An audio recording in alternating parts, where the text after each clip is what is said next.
50일 기도학교 6주차 이후에 하나님이 제게 주신 첫 번째 마음이 염려라면 두 번째 마음은 회개입니다. 첫 번째 제 마음에 주신 말씀을 문장으로 표현하면 염려가 할 수 있는 일은 없다이고, 두 번째 하나님께서 제 마음에 주신 말씀을 문장으로 표현하면 회개한 마음은 천국 백성의 마음이다입니다. 제가 두 번째 마음을 받고 난 이후에 마음이 불편했습니다. 왜냐하면 회개는 누구나 다 마음이 불편한 주제입니다. 그렇지만 불편하지만 꼭 해야 하는 것이 또한 회개이기도 합니다. 왜 회개를 해야 되느냐? 회개는 신앙생활의 문을 열게 하는 것과 같은 역할을 하기 때문입니다. 회개는 신앙세계의 문을 열고 들어가는 변화이자 행위가 회개인 겁니다. 회심이라고도 합니다. 회개가 굳게 닫힌 영적인 세계의 문을 열고 믿음의 세계의 문을 엽니다. 자신의 죄를 고백하는, 자신의 죄를 인정하는 시간이 없이는 자신이 얼마나 죄 앞에서 전적으로 무능한 사람인지 깨닫는 시간이 없이는 새로운 영적인 세계의 문을 열 수 없고 그 세계 안으로 우리가 들어갈 수 없다는 것입니다. 회개함으로 자신을 십자가에 못 박는 시간이 없이는 믿음의 문이 열리지 않고 그 믿음의 문으로 우리가 들어갈 수 없습니다. 회개는 우리에게 새로운 영적인 문만 여는 것이 아니라 새로운 신분의 문도 엽니다. 다시 말하면 우리가 회개하면 또 회심하게 되면 하나님의 자녀로, 하나님의 백성으로 살게 됩니다. 회는 우리의 죄를 뉘우치고 회개할 뿐만 아니라 하나님의 백성의 신분을 우리에게 부여하는 것이 곧 회개입니다. 신분이 받았더라도 범죄함으로 인해서 그 신분을 누리지 못하는 사람들에게 다시 회개를 통해서 신분을 누리는 자로 돌아가게 하는 것이 회개입니다. 그리고 천국 백성으로 하나님의 자녀로 살게 하는 것이 회개입니다. 첫 번째 회개인 회심이 이 문을 우리에게 열어주는 것입니다. 회개가 중요한 이유가 또 있습니다. 예수님께서 공생애에 처음 하신 말씀이 회개이기 때문입니다. 예수님께서 공생애에 처음 하신 말씀이 회개이기고, 또 세례 요한도 그의 사역을 시작하면서 첫 번째 외친 말씀이 회개입니다. 예수님께서 12제자들을 2명 2인 1조로 묶어서 전도대로 파송할 때도 그들이 처음 외친 말씀은 회개하라였습니다. 세례요한도 공적인 사역을 시작할 때 처음 외친 말씀이 회개였고, 예수님도 공적인 사역을 시작할 때 첫 번째 외친 말씀이 회개였고, 제자들도 공식적으로 처음 전도 실습을 할 때 한 말씀이 곧 회개였습니다. 그렇다면 회개가 하나님 나라에서 어떤 의미이길래 모두가 회개하라라고 외치고 있을까요? 회개라는 단어는 헬라로 메타노이아라는 단어인데, 이것은 하나님을 떠나 있던 인간이 자신의 전 존재를, 전 인격을 하나님께 완전히 복귀하게 하는, 완전 하나님께 돌아오게 하는 것이 회개입니다. 회개는 일부가 하나님께 돌아오는 것을 회개라고 하지 않아요. 전부가 온전히 하나님께 돌아오는 것을 회개라고 합니다. 하나님께 완전히 돌이키는 것, 온전히 하나님께 돌이키는 것을 회개라고 합니다. 부분적으로 돌아오는 것, 그것은 회개가 아닌 것입니다. 옛것을 버리고 전면적으로 새로운 생활로 뛰어드는 것이 회개입니다. 회개란 단순히 과거의 잘못을 뉘우치는 것과는 완전히 다른 것입니다. 마태복음 27장 3절입니다. 같이 읽겠습니다. 그때에 예수를 판 유다가 그의 정죄됨을 보고 스스로 뉘우쳐 그 은 30을 대제사장들과 장로들에게 도로 갖다 주며. 가룟 유다가 예수 그리스도를 판 돈을 대제사장들과 장로들에게 갖다 주었지만 그들은 받지 않자 성소의 은을 집어던지고 목매어 죽었습니다. 여기서 뉘우치다는 것은 회개하다라는 단어가 전혀 다른 거예요. 만약에 이 가룟 유다의 뉘우침이 회개였다면 그는 자살하지 않고 완전히 하나님께로 다시 돌아왔을 거예요. 다시 예수 그리스도의 제자의 자리로 다시 사명을 감당한 자로 돌아왔을 텐데 그는 뉘우치기만 했고 회개하지 않아서 목숨을 끊었던 것입니다. 회개라는 단어의 의미를 볼 때 회개란 단순한 감정적인 영역에서 변화를 의미하는 것은 아닙니다.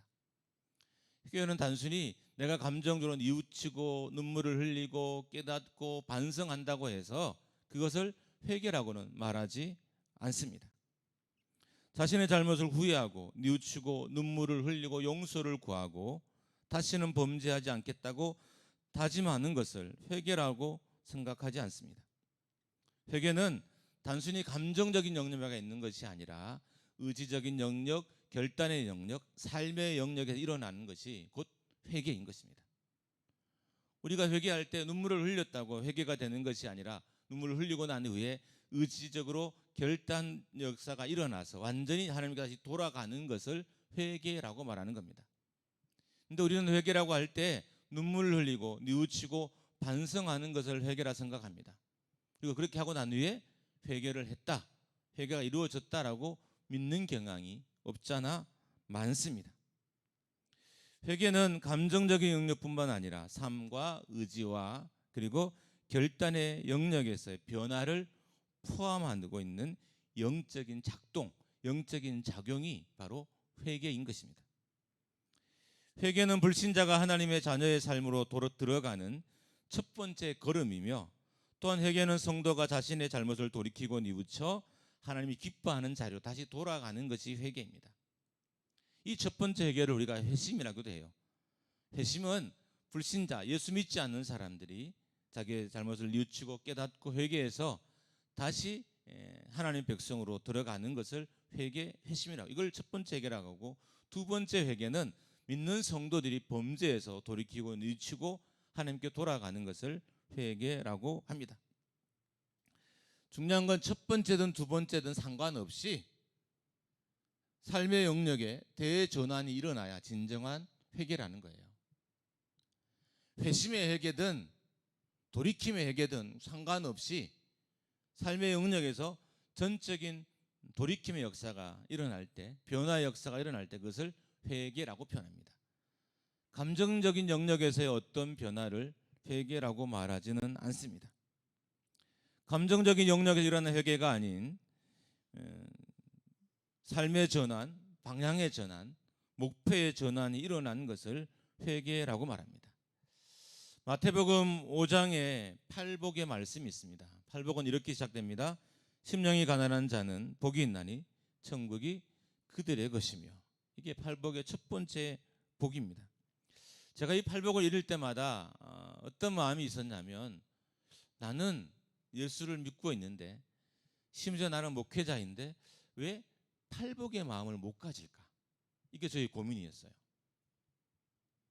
팔복은 하나님의 백성의 마음가짐인데 내가 왜, 나는 목사인데 또 내가 예수를 믿고 있는데 이 팔복의 마음을 왜 내가 갖지 못할까라는 고민이 있었습니다. 그런데 오늘 말씀에서 그것이 해결이 됐어요. 팔복의 마음은 곧 회개한 마음인 거예요.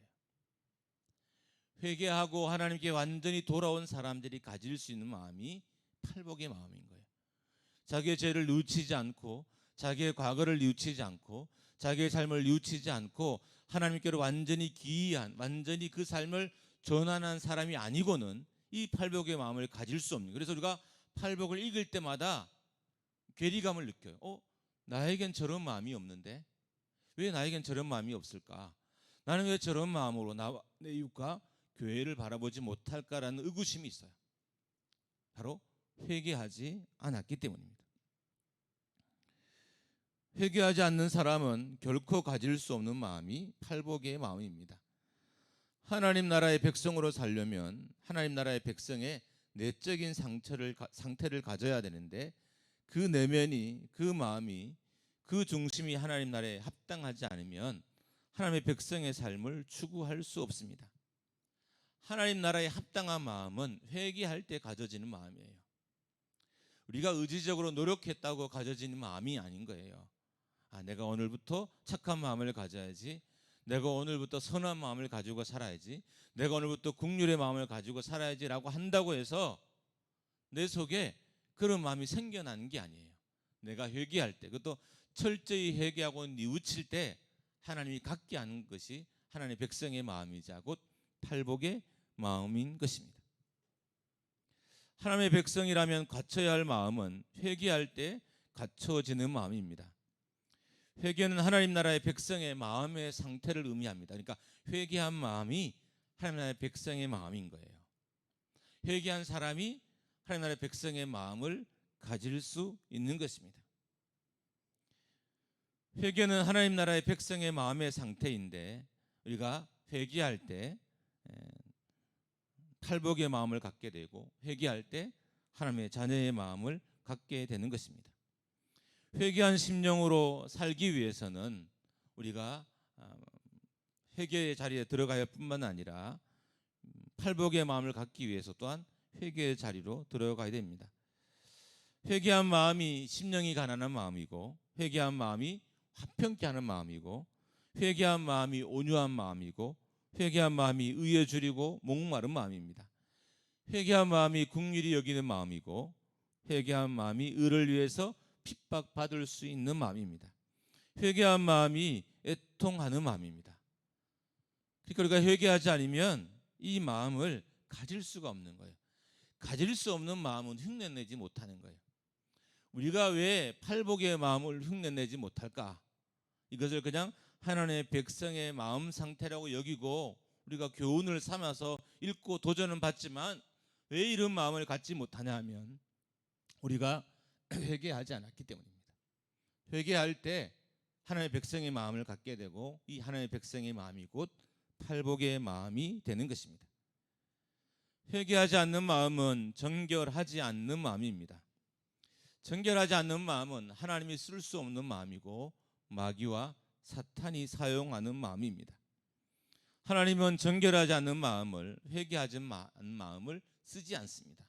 여러분, 교회에 하나님이 쓸 수 있는 회개해야 한 마음이 많을 때 하나님이 그 교회를 쓰시고 그 성도를 쓰는 거예요. 우리가 괜히 회개해야 되는 게 아니에요. 쓸데없이 회개해야 되는 것이 아니라 하나님이 회개한 마음을 쓰시는데 그 마음이 공동체에 많을 때 그 공동체를 쓰시는 거예요. 하나님이 기도하는 공동체를 사용하십니다. 여러 가지 이유가 있지만 기도할 때 회개의 역사가 일어나요. 그래서 회개한 마음을 쓰시기 때문에 기도하는 공동체를 하나님이 사용하시는 것입니다. 여러분, 그렇다면 성경에서 회개란 단어가 가장 많이 사용된 것이 어딜까요? 첫 번째로 많이 사용된 횟수는 똑같아요. 제가 가지고 있는 성경 프로그램으로 이렇게 서치를 하면 동일하게 나오는데 사도행전과 요한계시록입니다. 그런데 사도행전의 회개와 요한계시록의 회개가 조금 달라요. 사도행전의 회개는 순종의 회개입니다. 반면에 요한계시록의 회개는 불순종의 회개입니다. 사도행전에는 회개의 역사를 통해서 많은 사람들이 하나님께 돌아오고 교회가 세워지고 하나님 나라가 확장되어져 가는 역사가 회개를 통해 일어난 거예요. 그래서 사도행전의 회개는 순종의 회개인 겁니다. 반면에 요한계시록의 회개는 불순종의 회개, 거역의 회개인 거예요. 이런 겁니다. 하나님께서 끊임없이 이스라엘 백성들에게 회개를 요청하지만 그들은 회개를 하지 않아요. 그래서 제가 이것을 불순종의 회개라고 이름을 지었습니다. 그리고 이 불순종의 회개가 결국 회개에 불순종하지 않으로 말미암아 많은 하나님의 자녀들이 영원한 형벌을 받게 된다라고 선언하고 있어요. 그러니까 우리가 회개할 때는 하나님의 역사가 나타나지만 회개하지 않을 때는 형벌의 역사가 나타나는 거예요. 좀 후에 말씀드리겠지만 회개는 또한 우리의 형벌을, 하나님의 진노를 회개하지 않으면 쌓는다라고 말하고 있어요. 끊임없이 회개하고 하나님께 돌아가는 작업을 통해서 하나님의 역사와 일하심이 우리 가운데 만들어진다면 하나님의 회개 요청에 불순종할 때 우리 삶에 하나님의 진노가 쌓이는 거예요. 그리고 이 진노가 언제는 폭발하고 터지게 된다는 것입니다. 마지막 때 예수 그리스도의 재림의 때에 하나님께서 쌓아놓은 진노를 그들에게 형벌을 폭발시키겠다라고 말씀하고 있는 것입니다. 사도행전에게는 그들이 살던 잘못된 삶에서 방향을 돌이키고 완전히 하나님께 돌아오는 회개가 사도행전의 회개입니다. 각오를 버리는 것, 죄를 버리는 것, 악을 버리고 순종의 자리로 돌아오는 것이 사도행전의 회개입니다. 회개는 또한 제사함과 연결되어 있습니다. 사도행전 3장 19절입니다. 같이 읽습니다. 그러므로 너희가 회개하고 돌이켜 너희 죄 없이 함을 받으라. 이같이 하면 새롭게 되는 날이 주 앞으로부터 이를 것이요. 죄로부터 우리를 끊어내게 하는 것이 회개라는 거예요. 여러분, 우리가 육신을 입고 있는 동안 죄의 영향력을 벗어날 수 없어요. 근데 이 죄의 영향을 끊어버리는 것이 회개라는 거예요. 죄가 늘 나에게 영향력을 끼치고자 하지만, 죄가 늘 나를 장악해서 넘어뜨리고 하지만, 이 죄의 영향으로부터, 죄의 결박으로부터 나를 풀게 하는 것이 회개라는 거예요. 회개할 때 죄의 영향력이 내 삶에서 끊어지고 내가 하나님의 자녀로, 백성으로 살 수 있게 되는 것입니다. 회개는 죄의 종로로 타는 자리에서 하나님의 자녀로 살게 하는 것이 회개입니다. 우리의 옛 삶은 와기의 종로로 타는 삶입니다. 우리의 옛 삶은 죄의 종로로 타는 사람입니다. 회개는 우리의 이 옛 삶을 나의 삶으로부터 끊어내는 것이 회개인 것입니다. 회개를 통해 우리의 죄가 용서함 받을 때 우리는 잘못된 과거를, 잘못된 옛 삶을 나로부터 철저하게 잘라내고 끊어낼 수 있는 것입니다. 회개하지 않고 더 잘 살겠다고, 회개하지 않고 더 열심히 살겠다고, 더 부지런히 살겠다고 각오하고 다짐하고 해도 다시 넘어지는 것은 회개하지 않았기 때문인 거예요. 이런 거죠. 우리가 회개를 하지 않고 열심히 다짐을 해요. 내가 내일은 잘 살아야지, 내가 오늘보다 내일은 더 열심히 살아야지, 하나님의 자녀로 살아야지, 하나님의 백성으로 살아야지. 아무리 다짐을 해도 죄가 내 삶부터 끊어지지 않기 때문에 결국 나는 죄의 종로로 타는 삶을 살게 된다는 거예요. 우리가 회개할 때 이 죄가 내 삶에서 끊어지게 되고 더 잘 살겠다는, 하나님의 자녀로 살겠다는 이 다짐이 내 삶에 효용이 있게 되는 거예요. 쓸모가 있게 되는 거예요. 여러분, 우리가 수없이 많은 다짐을 하잖아요. 예배를 마치고 갈 때도 다짐을 하고요. 근데 그 다짐이 문을 나가면 이미 희미해져 가고요. 집에 들어가면 기억도 나지도 않아요. 눈물로 기도했는데, 다짐을 했는데 그 다짐이 쓸모가 없어요. 왜 그러냐면 회개하지 않았기 때문입니다. 회개할 때 다짐이 힘을 얻어요. 결단이 힘을 얻고 결심이 힘을 얻게 되는 거예요. 많은 성도들이 회개하지 않은 채 결심하고 다짐을 하니까 내 삶에 새로운 삶의 전환이 일어나지 않게 되는 것입니다. 회개하지 않아 제사함 받지 못했기 때문입니다. 그래서 죄의 영향에서 벗어나지 못하는 거예요. 회개는 제사함의 역사를 내 삶에 가져오고, 제사함은 죄가 더 이상 나의 삶에 영향을 끼치지 못하게 하는 게 제사함이에요. 그래서 우리가 회개해야 하는 것입니다. 회개는 제사함과 관련될 뿐만 아니라 또한 회개는 성령과도 관계되어 있어요. 사도행전 2장 38절입니다. 같이 읽습니다. 베드로가 이르되 너희가 회개하여 각각 예수 그리스도의 이름으로 세례를 받고 죄 사함을 받으라. 그리하면 성령의 선물을 받으리니. 회개하면 죄 사함의 역사가 일어나고, 그리고 죄 사함의 역사가 일어나면 성령을 선물로 주신다는 거예요. 그러니까 회개는 성령과 관계되어 있어요. 성령이 크게 강하게 역사하는 공동체는 회개하는 공동체예요. 앞에서 말씀드렸던 것처럼 왜 기도하는 공동체의 성령의 역사가 강하냐? 물론 그 부르짖음이 크고 그 부르짖음이 하나님 보시기에 합당해서 그럴 수 있지만 그 이전에 어떤 역사가 있냐면 부르짖을 때 회개하기 때문인 거예요. 회개할 때 하나님께서 성령을 주시고 충만하게 하시기 때문에 성령의 강력한 역사가 그 기도하는 공동체에 일어나게 되는 것입니다. 회개한 사람에게 성령을 주시고 회개한 사람들에게 성령을 충만하게 하시는 것입니다. 그런 의미에서 우리가 회개의 자리로 다시 돌아가야 하는 것입니다. 평양 장대현 교회 성령의 역사도 지도자와 성도들의 회개에서 시작됐습니다. 이들이 회개하고 기도하자 강력한 성령의 역사가 일어났고 성도들이 변하고 도시가 변하고 우리 대한민국의 미래가 준비되어졌습니다. 여러분, 지금은 교회의 이미지도 바닥입니다. 교회의 영향력도 바닥입니다. 목회자와 성도의 이미지와 삶과 영향력도 바닥입니다. 우리가 이 바닥을 벗어나는 길은 회개하는 것입니다. 감정적인 회개가 아니라 정말 돌이키고 하나님께 돌아가는 삶의 전면적인 전환이 일어난 회개를 할 때 다시 세상에 대해서 영향력을 갖게 될 것이고, 다시 세상의 문제들에 대해서 장악하는 능력을 갖게 될 것이고, 다시 세상에서 힘 있는 사람으로 교회와 성도들이 살게 될 것입니다. 어떻게 보면 기도를 더 하십시오라는 말보다 회개하십시오라고 맞는 말인 거예요. 기도가 정말 힘이 있어지려면 회개해야 되는 거잖아요. 그래서 기도를 많이 하십시오라고 보다는 회개하십시오라고가 맞는 말입니다. 더 봉사하십시오라는 말보다 회개하십시오라는 말이 더 맞습니다. 왜냐하면 회개하면 천국 백성의 마음을 갖게 되고, 천국 백성의 마음이 자연스럽게 세상과 그리고 이웃을 봉사하고 섬기게 하기 때문입니다. 더 많이 헌금하십시오가 아니라 회개하십시오라고 맞는 말인 것입니다. 이 시대를 향한 진짜 하나님의 말씀은 회개하라는 거예요. 더 봉사하라, 더 열심히 살아라, 더 부지런히 살아라, 더 주를 위해서 일을 많이 해라가 아니라 진짜 하나님의 마음은 회개하라는 거예요. 왜냐하면 회개하지 않아서 하나님의 역사가 중단되었기 때문인 겁니다.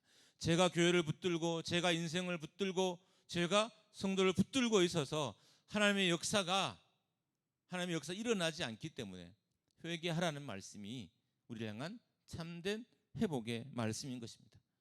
이 땅의 교회여 다시 일어나십시오, 이게 아니에요. 이 땅의 교회여 회개하십시오.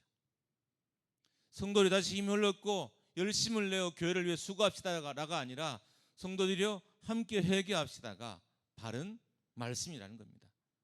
그럴 때 교회가 살아나고 성도들이 회복되고 다시 시대와 민족과 문화를 향한 영향력을 가질 수 있게 되는 것입니다.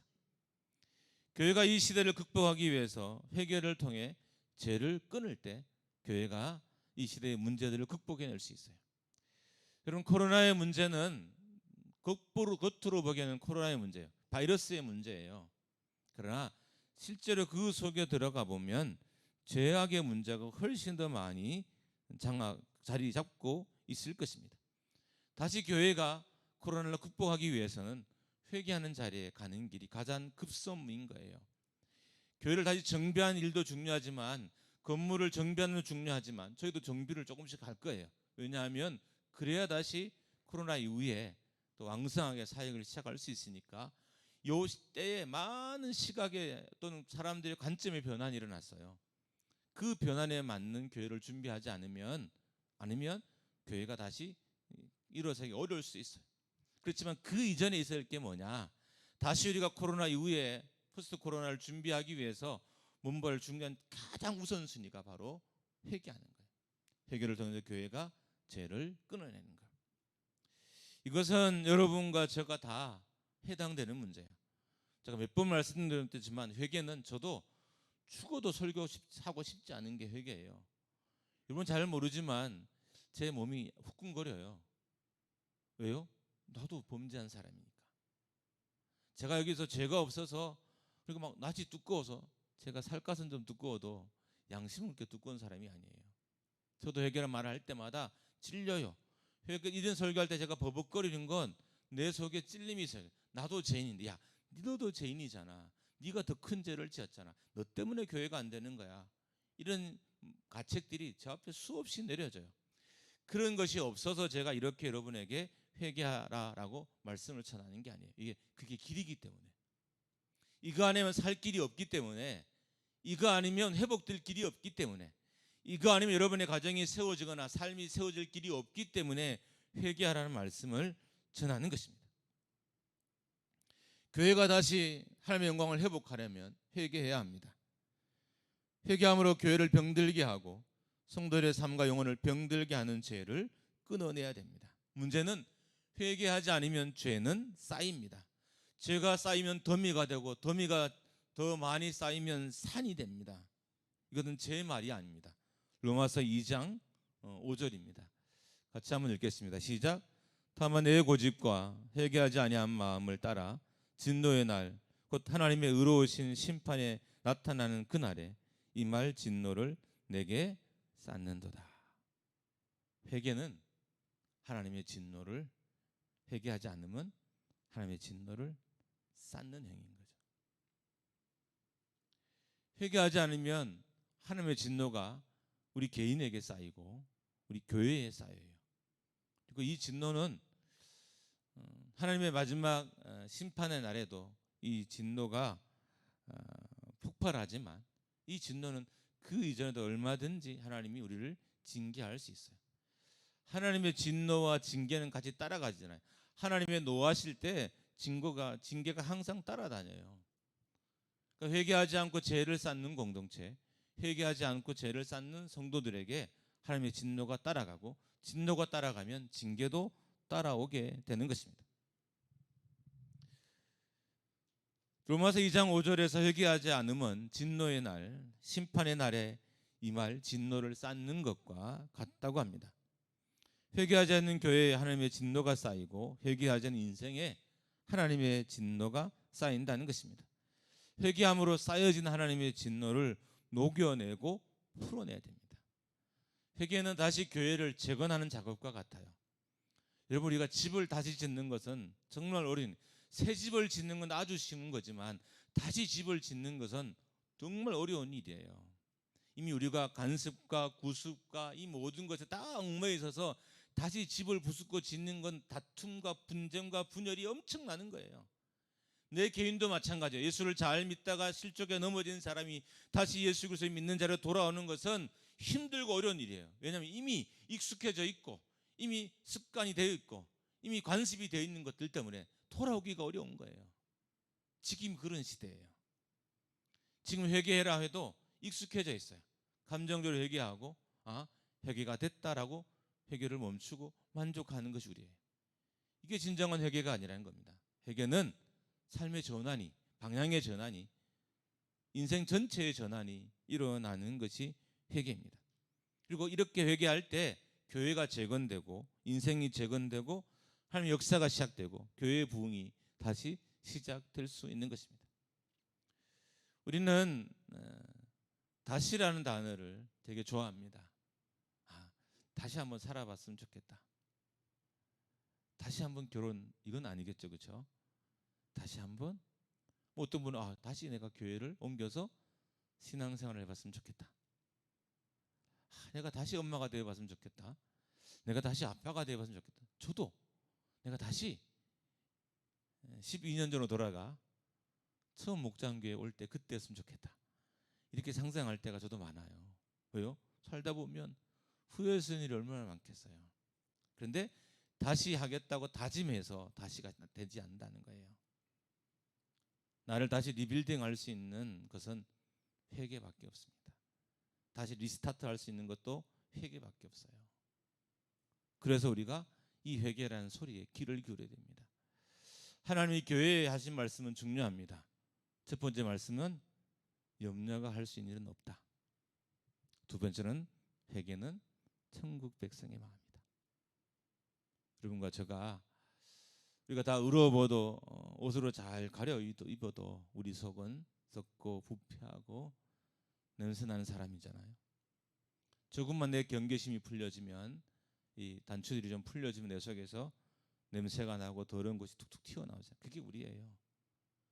이것을 어떻게 하나님 나라를 드러낼 수 있을까요? 불가능한 일입니다. 회개를 통해 제사함을 받고, 회개를 통해 성령을 받고 성령 충만해져서 다시 하나님 백성의 마음으로 세상을 살아갈 때 다시 인생을 짓는 것 같은 그런 시간이 다시 내게 올 수 있어요. 인생을 다시 우리가 지워버리고 쓰고 싶잖아요. 이 다시 쓰고 싶을 때 우리가 해야 될 일이 참된 회개라는 거예요. 아니면 여러분은 계속 덧붙였을 뿐인 거예요. 잘못된 문장을 계속 덧붙여 쓰는 거예요. 앞에 다 잘못됐는데 회개하지 않아서 그 이유로 계속 덧대어서 잘못된 글만 쓰고 있는 것과 같은 것입니다. 그런 의미에서 우리가 회개라는 주님의 음성을 듣고 또 회개 자리에 가고 함께 회개할 수 있기를 주님으로 축원합니다. 할렐루야. 갈보리